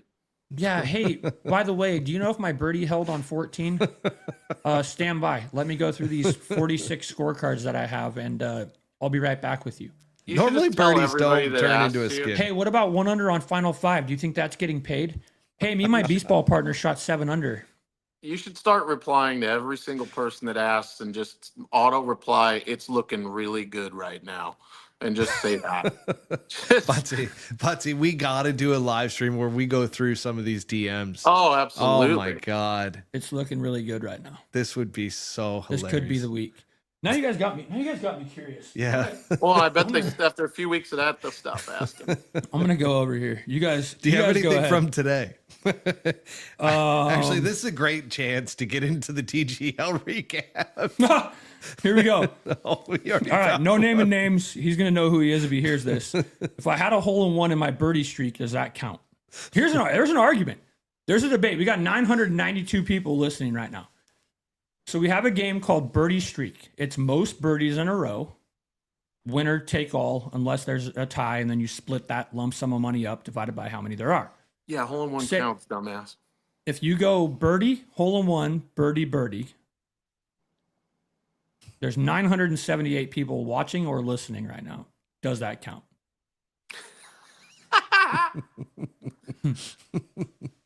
Matter of fact, it does. You did Nope, one better doesn't, than man. It has to. It can only be one shot gotta be a below par birdie. for the hole. You did too good, man. you overexceeded the expectation of yourself, and for that you will be penalized. But your hole in one got cut. Did it? No, he asked me that too. Oh. If there was any more aces. Oh, I jeez. unfortunately haven't gotten around to scorecards yet. I got done with the Skins game at 5:07 p.m. I went to Chipotle, ate Chipotle, went home, took a shower, got in my car, came down here for the podcast. Yep. I will get to scores hopefully soon. But I got to work at 6 a.m. tomorrow morning, and I get off at 12, and then I got to go to grass clippings at 2. So bear with me. We're busy. That new honey chicken at Chipotle is pretty good. I don't know if you Dude, I heard Someone that, asked me about that. That with apparently in a quesadilla with the vinaigrette and the hot sauce apparently is phenomenal. Oh yeah. I don't know. I'm hearing some combinations, but that chicken is apparently people are big fans. I've not had it, Let's see. and I'm a big Chipotle guy. God, mean, man, this is tough. I shit an absolute portage on at like 2:30 in the morning after eating that, but I'll do it again because it was good. It happens a lot. A lot of times Chipotle, those 12-year-olds don't cook the food long enough, and so it's an issue. But It's true. and guac true. is more. What kind of filter do we have on this podcast? It's unfiltered. Okay, that's even better. Yeah. So I went on a rant on our story a couple weeks ago. Before you send me a message saying something stupid about how I need to stick to what I post, blah blah blah blah blah blah blah blah blah, run your own game of this magnitude and do as you wish. I don't by any means want people to not feel welcome or think I'm being rude. Just looking for you guys to understand how big of a problem this creates. Thanks for your understanding. One of our sniper followers comes out of left field. Just an FYI, Trump passed an executive order making it okay to call people retarded again. I'm just saying.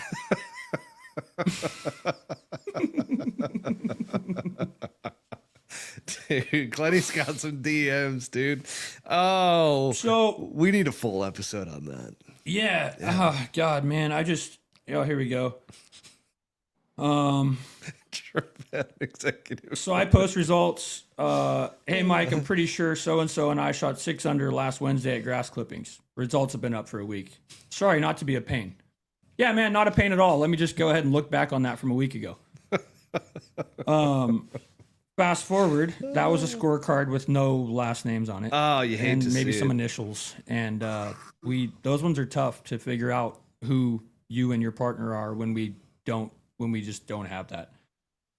God, man, I got a guy who, oh boy. All right. This one, we've been, He's ripping through. I really don't like to put people on blast. I'm not a big guy at that. And I could end up getting in a fight over this. Would so you any of my- would you like us on our Instagram account to just start calling people out? Any- You send it to us. We'll do the No, we're gonna go in and we're gonna keep this anonymous here. Okay. Okay. We're gonna keep this anonymous. This dates back to He knows December who he 28th, 2022. And this person no longer plays in the game. This person and myself have had words a handful of times, and he's banned from a couple of the tours and a couple of places. But I posted a story. The term condescending comes to mind, but he replies, more important, how about they just move the fucking tees back and actually set it up like a challenge for once? Shadows is a joke. Okay. Wow. Fast forward, next message he sends me. Why aren't the skins value on weeks where a skin is won or carryover pots publicly posted? Hiding something? That guy's out. You're just out. I posted, reposted someone making a 1. They were happy. They made a hole in one, first hole in one they've ever made in their life. And they posted it on the story because that's kind of a cool thing. You make a hole in one when you play golf. There's a lot of people that'll go their whole life. I'm sorry. People are starting to guess. His name does not start with Jacob, but no, Kyle, you're wrong. I was gonna say, is it Magoo? No, it's not Magoo. Magoo plays. Magoo's all right. Magoo tells me the same thing every week, though. I haven't made a goddamn dollar in this game since 1947 when I was a wee lad before they did the redesign and blah, blah, blah, blah, blah. Here's my entry fee. All right, bye. Game is a fucking joke at this point. Keep allowing fraud. Keep hiding the skins dollar amounts too. You're a joke. So I had to say, keep finding a group to play with because you aren't playing out here anymore. Banning me for free speech. I'm playing, pal. You don't list amount of players because you don't want people to know. The fact that you hide everything is an issue. Blah, blah, blah, blah, blah, blah, blah, blah, blah. So then, what did I post? Posted something, again, asking for players. Again, I don't have to do this. I do it because I don't just want to DQ people. I just don't want to, I'm not the type of person that's like, oh, hey, you played very good. Let me just DQ you because you've never played the game before and you haven't heard from other people that we would prefer first and last names. I have a lot of people with a similar name to yourself. I posted something. You say this shit every week. When will you actually enforce what you post? Joke. Okay.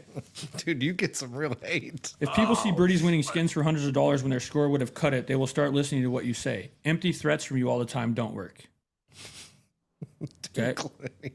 I just block these people. Oh God, they play in the game. Yeah, not anymore. They don't. Yeah. That's just boys. We can go through here deep, but then It's just as supposed quickly to- as you get those, you get the hey, thank you so much for everything that you do. We appreciate you. Blah blah blah blah blah blah blah. So all is well that ends well.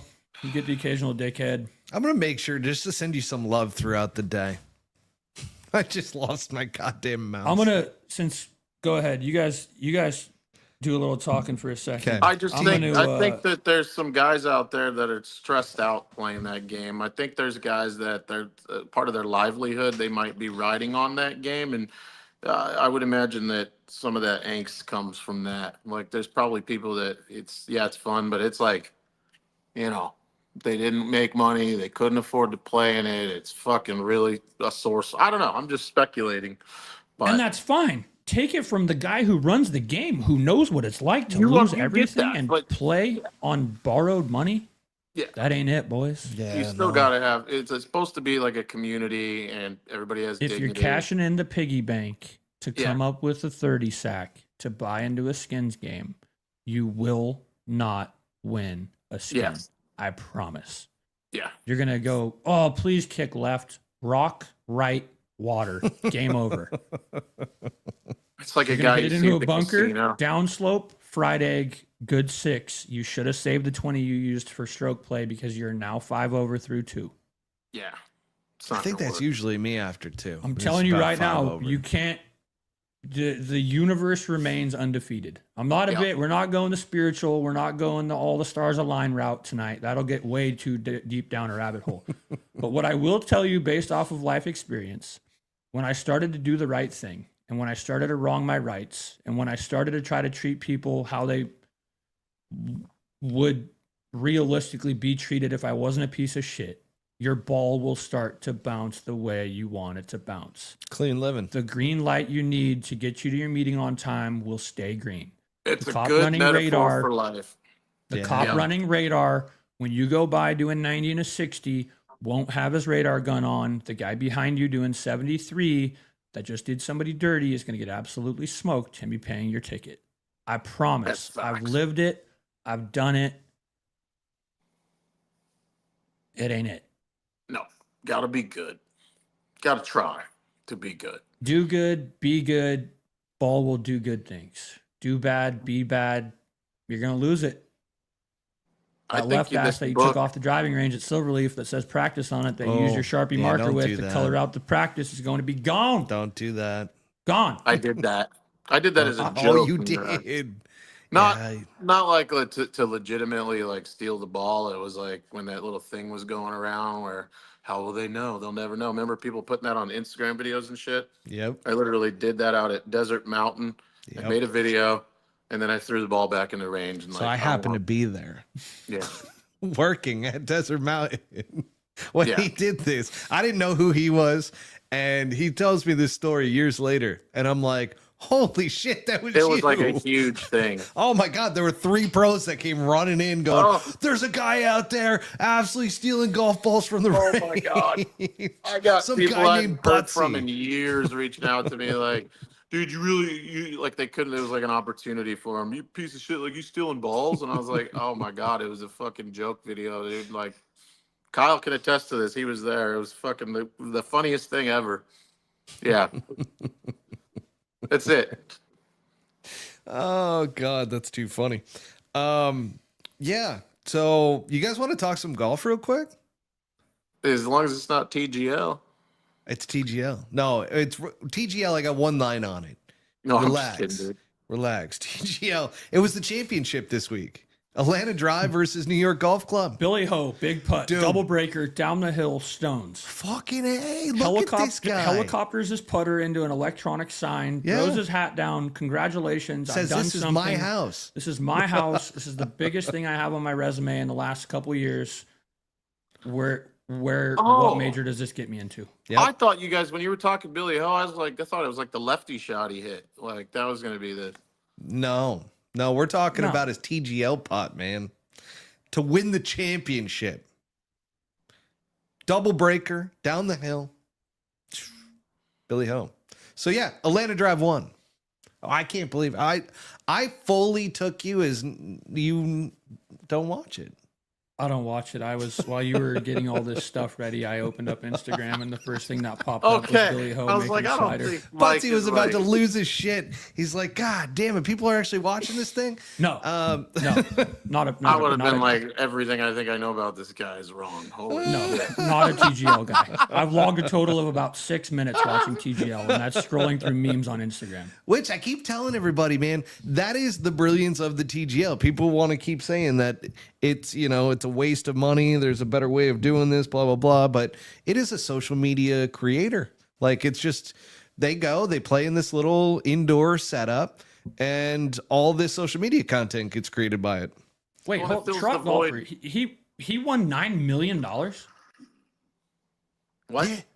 So Atlanta Drive won $9 million in that championship for the TGL. Yeah, I feel how Butsy feels right now. Did you guys know that? You guys didn't know this? $2 million a guy. Glover didn't even play. All right. They are stunned. Absolutely stunned right now. All right. I'm going to go ahead and just try to find the bottom of this glass. Good on you, Billy. Good putt. Big putt by Billy. Big putt. And the only reason that I like it, and Butsy Butsy's knows screen this. froze. No, he freezes all the time. Is literally because I was a VP of the company that does the technology for them. So that I've always been big into golf technology. So anyways, everybody knows that who listens to the show. Let's move into the Valspar, huh? And talk some Billy Ho again, hitting a lefty golf shot. That was kind of ballsy. That was pretty good shot. Yeah, that was savage. That was. I mean, I've seen some shit in my day on the golf course to clutch up in a PGA tournament. Tour event. Mm-hmm. it was to have Sunday kind too, of a wasn't hold it? my beer moment on a Sunday. Yeah. Absolutely flush it and then can it. I mean, it had to have been good for, I don't know, 6K or something. It didn't look lucky. Like it looked like No. No, it was legit. He's we've practiced done that this before. before. Yeah. Yeah. You still putting left-handed, by the way, Butts? You mean right-handed? Yeah, right-handed. Oh yeah, dude. I can't putt left-handed. Never happened. I'm a Swings pretty good left. putter. Putt's right. Yeah, I'm a decent. I'd like to think it's a strong part of my game. I can't Yeah, putt 100%. left-handed. You are a decent putter. I've watched you go full hoop plenty of times. Lots. You You have remember to. shortly after we met when we were up in good old Oak Creek, absolutely housed on Great place. 57 fireball shots. Oh, And I I had do. that Adidas windbreaker on, and you told me I looked like I came from FedEx wrapped in bubble wrap. Yeah, I do. And I remember that cart girl. We asked for Fireball, and we did not get the little shooters. We got a bottle out. This lady's pouring like half a fucking glass. Like, yeah, it's like we probably had like 25 Fireball. He goes, shots. "Yeah, can I get 3 shots of Fireball?" She breaks out a clear plastic cup, like the one that you're gonna piss in when you go take a drug test, and filled it all the way up. Fucking filled it. Yeah, and they were cost effective too. yeah. And I mean, I Guarantee you- wasn't mad about it. That was a No, great guarantee day. you, she took that cash and just put it straight into her girdle. Oh yeah, dude. Yeah, she's a saloon worker at night for sure. Like, and she drove by on the way out. Remember, she's like, "You guys have a great time. It's feeling good." Oh yeah. Oak Creek, hell of a place. Absolutely that love that place. Where the hell were we? We were talking about the Valspar. Valspar, sorry, So- Billy Ho. Billy left-handed high oh yaw. yeah, left-handed. Good birdie. Absolutely played great. Victor Hovland ends up winning. Hates his golf swing. Absolutely hates it right now. I mean, I can relate because there's been times where I hate my golf swing. Probably still do. But Butsy, you ever hate your golf swing? all the time, every time I play golf. But believing that it's going to work out has really helped me feel better about it. It's like somehow this fucking shit box produces some good things sometimes. So if I think it's going to go well, it typically goes a lot better than when there's doubt because I think it's shit, you know? Let it develop. Let it develop. Yeah. What about you, Glenny? You ever hate your golf swing or you always loved it? Dude, I'm self-taught.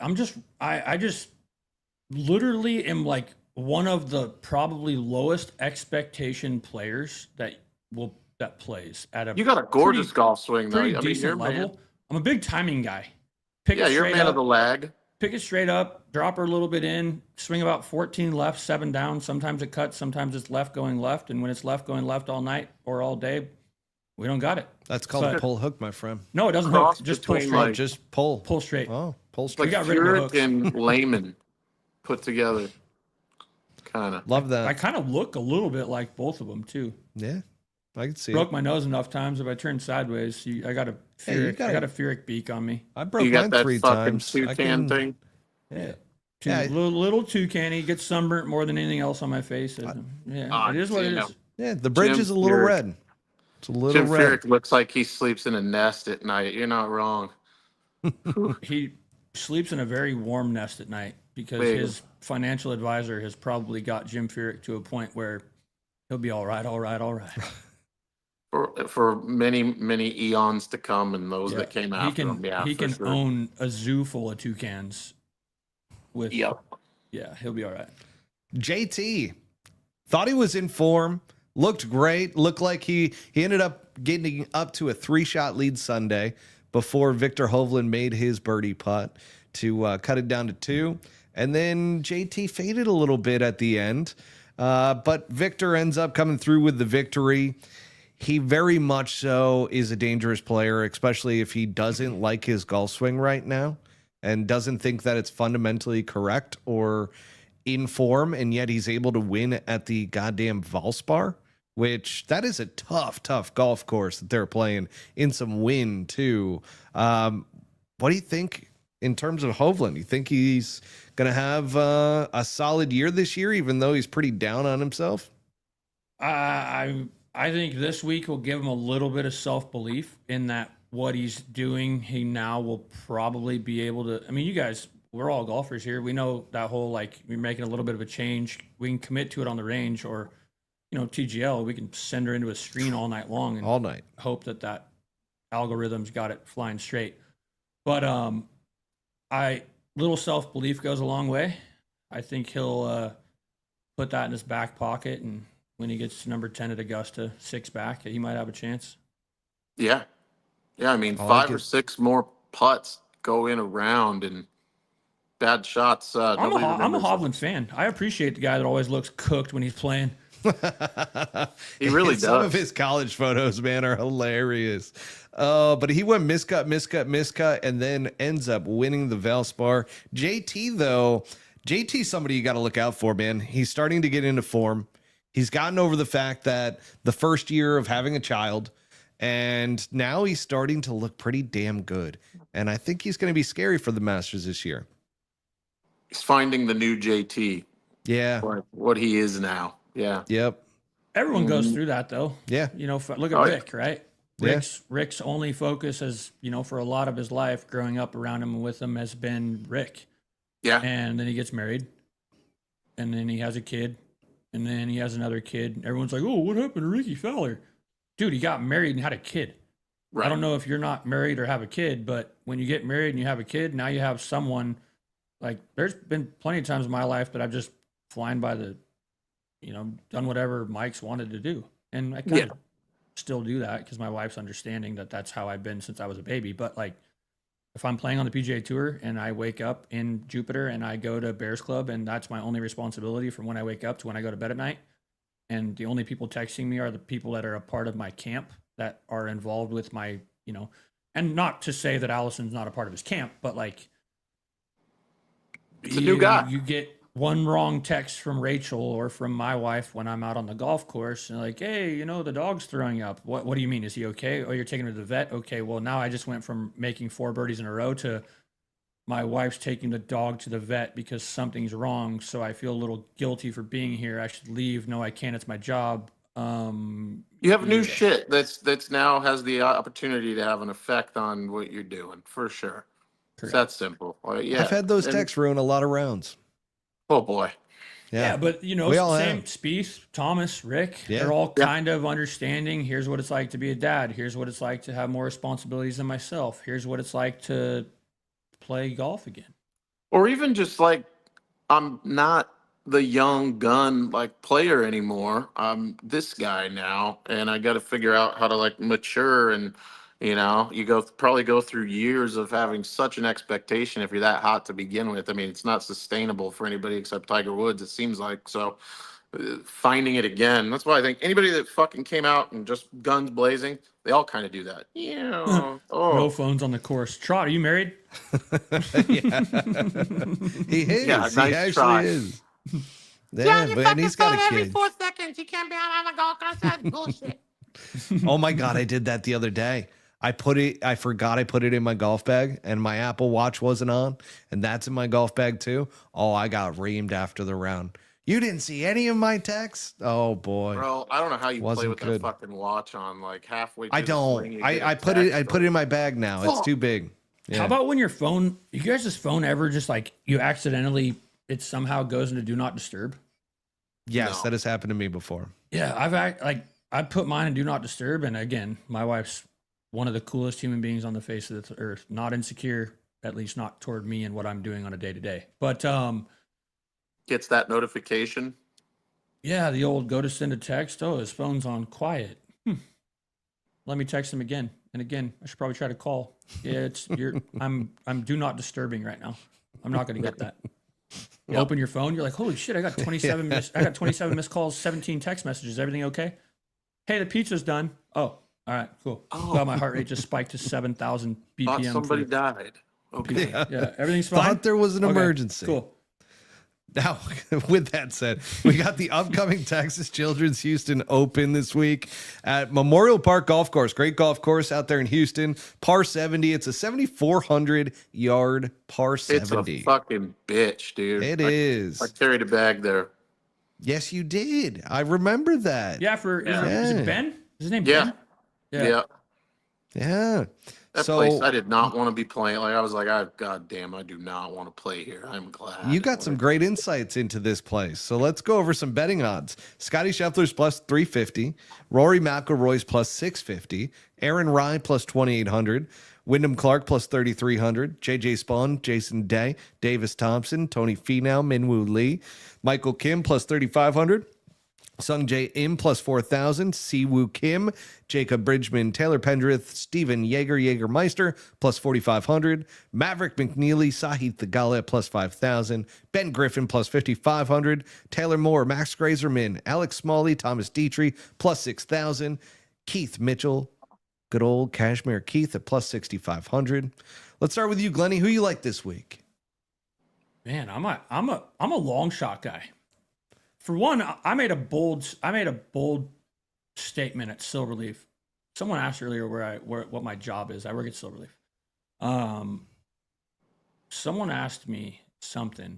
Don't get me wrong. I like Scotty Scheffler. The guy is very good at golf. He hits it pin high a lot. He's a great family man. He's a phenomenal person. Guy won't win this year. Wow. Heard it here first. You're with Phil Mickelson. Heard it here first. He will not win this year. Whew.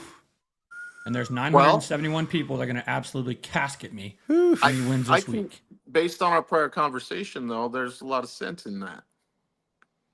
I just don't. I think insider trading. Think what you want. You can't have. He blew his load.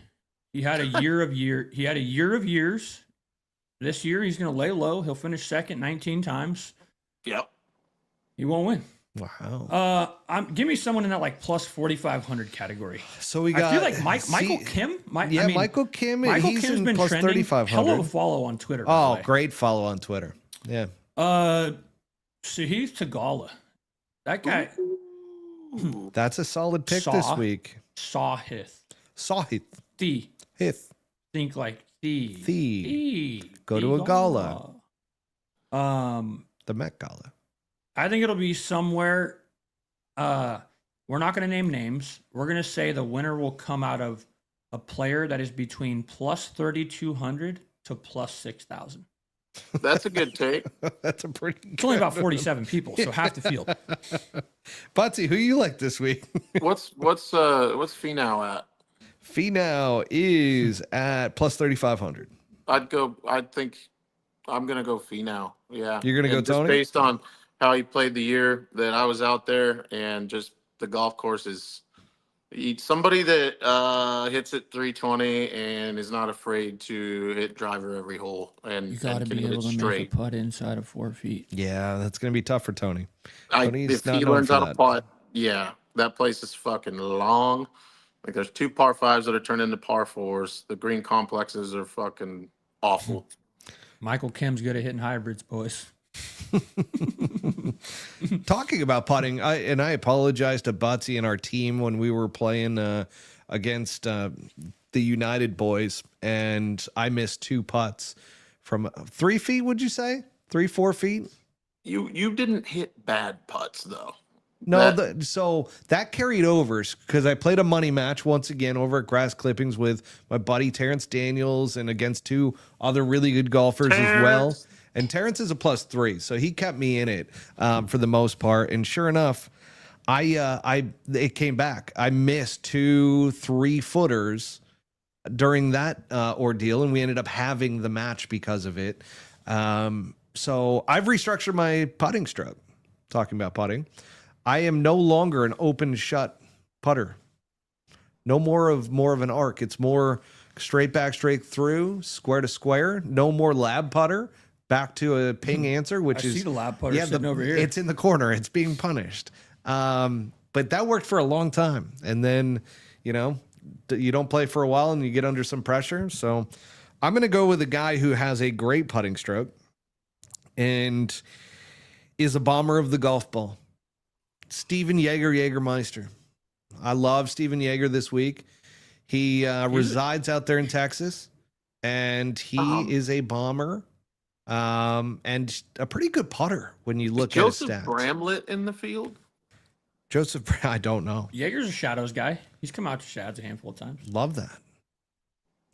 And he's a bomb. I mean, how well does he play at the shads? Because I feel like he's just a bomber of the golf ball. I'm just saying, dude, there's a couple holes out there. There's a par 5 with water right in front of you. And if you can comfortably carry it 325 in the air, like it's a difference like driver hybrid or 4-iron versus like fucking wedge in. Like there's a couple holes like that where it's a demanding carry. Anybody who's fucking raping the golf ball that far and hitting it straight is going to win this week, which is kind of stupid to say. I have no shit, but yeah, somebody who's long is going to win. Think so. I don't think, who comes to mind is Minwoo Lee, who just absolutely torches the golf ball. Minwoo But sends it. I just don't know if he's ready to win. But Minwoo sends it a couple directions. That's the issue. that is the issue. There's no I haven't doubt seen that him he's hit it going to in hit it person. hard, but there is a doubt that the patrons might need to get in the way to keep her from going out into the tree. Might kill line. somebody. Correct. Yeah. Or left. Or right. So you're saying he's a little squirrely sometimes. A little squirrely. But not to sidetrack, we were just talking about this missing 2 3-footers thing. I was talking to a client that I was caddying for the other day. It's probably the same for you guys as it is for every golfer, but isn't it weird how, at least for me, I go out and I play around a golf. If I'm hitting it everywhere, like all over the face, little right, little left, little right, little left, little high, little low, little whatever, you get done, you're like, yeah, I just had a bad ball striking day. If you hit it absolutely perfect and you make absolutely fucking nothing, What's how that little of a expectation? man do you feel like? It's terrible. Dude, Like you're driving home, you're looking at every freeway overpass, you're looking at every retaining wall. You're like, I'm done. I'm done. I'm done. Yep. And I mean, I will gladly. You could put me on the first tee in front of anybody in any tournament, teeing it up against anybody. I will gladly block one 140 yards right and smoke the side of a house, Sure. crack it off the stucco, hit the neighbor in the yard, maybe hit a cat on the way down. Won't bother me at all. But now if I have a 4-footer on 18 that I leave short right, In a long line of those, especially when you've been striping it all day, it'll drive you insane. I'm down in I'm in a dark spot. So one of those short putts, I drove the green, and I missed that short putt for birdie for like from 3 feet in order to win the hole. And my partner Terrence was just pissed. It's like, come on, man. And I'm like, Be better. I'm like, dude, I'm so sorry. Like, this is my bugaboo right now. I will get it fixed, but it's not going to be tonight. And my God, have I fixed it? Because I have not made more putts. And I got to give him credit because he's the one that gave me, he's like an ambassador for Well Putt, which I'll give them a quick little shout out because he's sending me a mat as well. But it's got like that Scotty Cameron back and through where you can visualize your putter face staying square, going back, and then it kind of opens coming through. I'm on that whole kick right now, and it's a game changer. Absolute game changer. Never putted like that in my life, but I was determined that I am not missing those fucking putts anymore.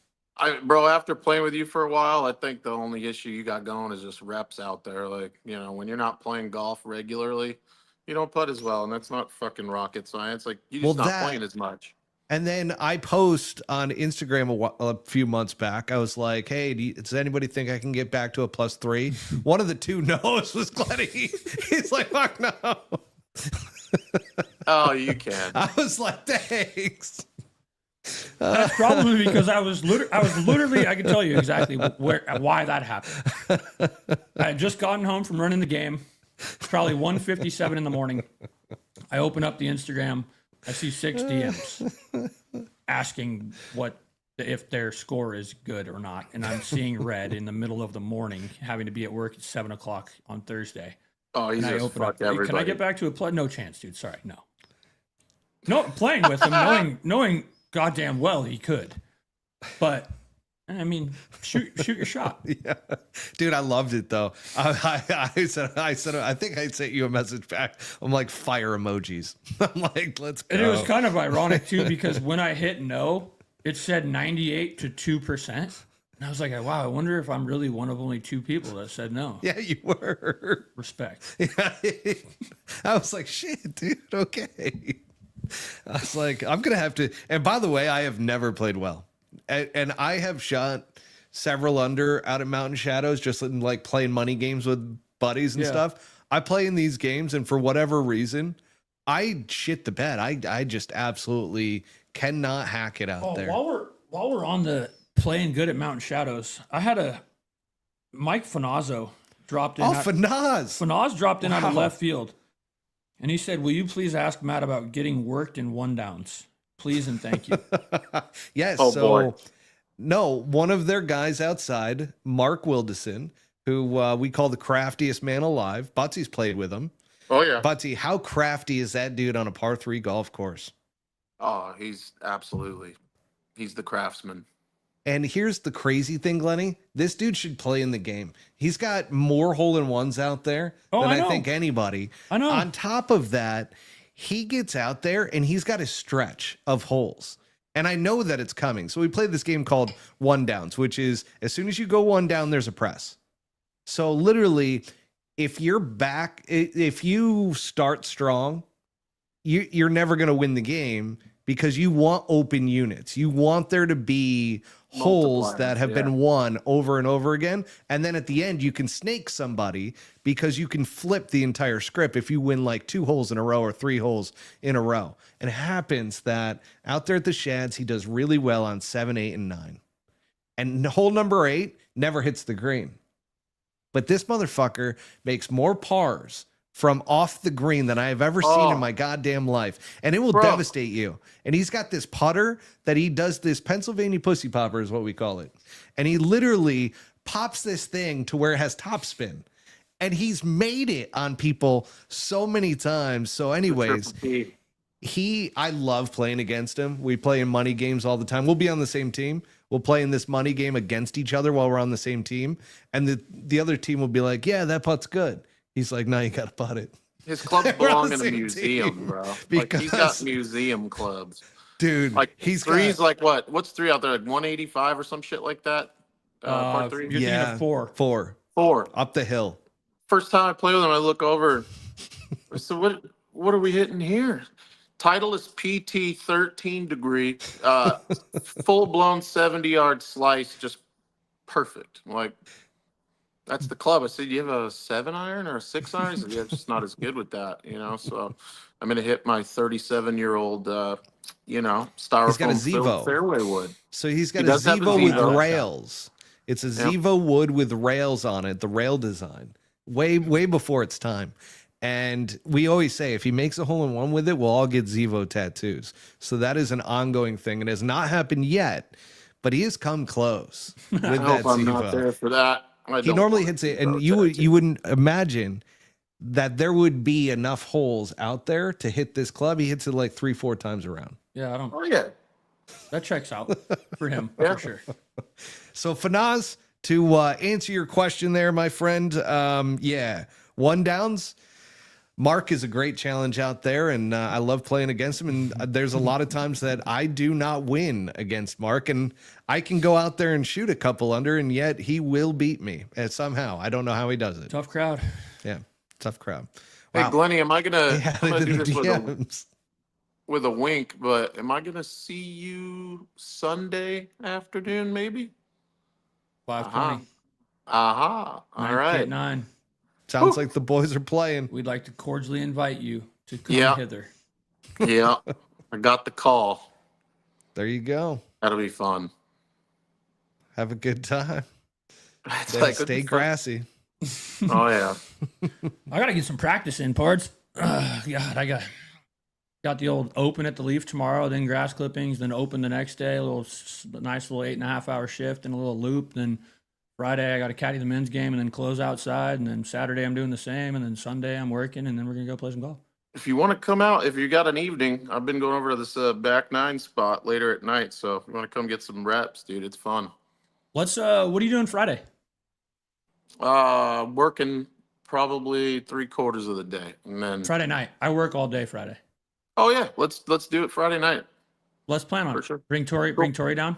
Yeah, absolutely. All right, we're in. Well, I'll reach out to you privately. Yeah, thank you. All right, gentlemen. Well, I think that wraps it up. We've got you guys have plans, and that ends this episode. So we do want to give a final shout out to our sponsors. Good old Devereux Golf, DEVEREUX golf.com. I can't. There we go. There's the Devereux Golf. And folks, utilize promo code PullHookGolf20 at checkout for 20% off your entire order at DevereauxGolf.com. And folks, we greatly appreciate it. Shout out to Johnny Walker. Shout out to Vice. And until next time, folks. Cheers, everybody. Peace out. 8-Town down.